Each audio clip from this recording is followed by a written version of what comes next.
Bato-bato sa langit. Ang matama ay huwag magalit. Bato, bato, bato sa langit. Ang matama ay huwag masyadong halata. Huwag kang masyadong halata. Huwag kang masyadong halata. Huwag kang masyadong halata. Kayo po na nakaupo, subukan nyo namang tumayo.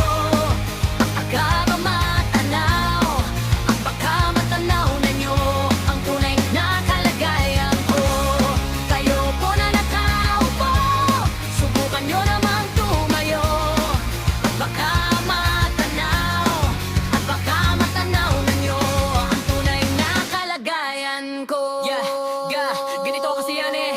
Tao po, nandyan po ba kayo sa loob ng malaking bahay at malawak na bakuran? Mataas na pader, pinapaligiran at nakapilang mga mamahaling sasakyan na makabantay na laging bulong ng bulong. Wala namang kasal pero marami ang nakabarong. Lumakas man ang ulan ay walang butas ang bubong. Mga plato at kutsara na hindi kilala ang tutong. At ang kanin ay simputi ng gatas na nasa kahon. At kahit na hindi pasko sa lamesa ay may hamon. Ang sarap sigurong manirahan sa bahay na ganyan. Sabi pa nila ay dito mo rin matatagpuan ang tao na nagmamayari ng isang upuan. Na pag may pagkakatao'y pinag-aagawan. Kaya naman hindi niya pinakakawalan. Kung makikita ko lamang siya ay aking sisigawan. Kayo po na nakaupo, subukan nyo naman tumayo.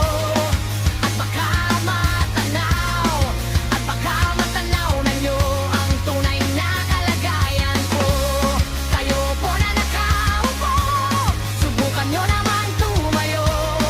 At baka matanaw, at baka matanaw na nyo ang tunay na kalagayan ko. Mawalang galang na po sa taong pagkapupo. Alam nyo bang pantakan ng bigas namin ay di puno? Ang dingding ng bahay namin ay pinagtapit ang pingyero. Sa gabi ay sobrang init na tumutunaw ng yelo. Na di kayang bilhin ang pangilagay sa inuming pinakulong tubig sa lumang takuring. Uling-uling gamit lang panggatong na inanod lamang sa estero. Na nagsisilbing kusina sa umaga. Yaming banyo ang aking ina, may kayamanan. Isang kaldero na naggugamit lang pag ang aking ama ay sumweldo. Pero kulang na kulang pa rin, ulam na tuyot ay sen. Ang 50 pesos sa magapoy pagkakasyahin. Di ko alam kung talagang maraming harang o mataas lang ang bakod o nagbubulag-bulagan lamang po kayo. Kahit sa dami ng pera nyo, walang doktor na makapapapalinaw ng mata nyo. Kaya huwag kang masyadong halata.